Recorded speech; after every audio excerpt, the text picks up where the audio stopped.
یو عالم سکه یو شرابي رالی د دې دپاره چې یو حرام شیز فتوا هغه په حلاله کې بدله کړي او خپل ځان یې هوښیار ګڼو.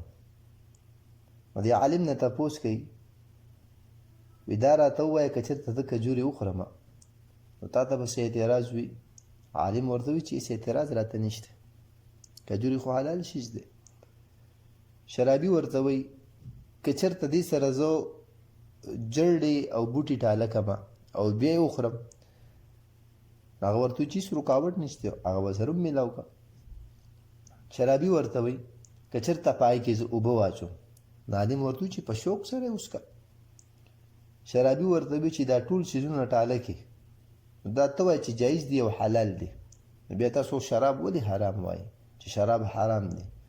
حالانکه په شرابو کې دغه څیزونه لګي، کجوري پکې لګي، جړی بوټي پکې لګي، اوبه پکې لګي. نو عالم دغه شرابي په دې اعتراض باندې پوه شو. عالم ته اوس یو څه تپوسونه کوي، وي زه تا نه تپوس کوم وایي که چېرته زه په تا باندې اوبه توی کړمه نو تا ته به څه اعتراض وي؟ شرابي ورته وایي په ما باندې څه فرق پرېوځي صرف لوند به شم.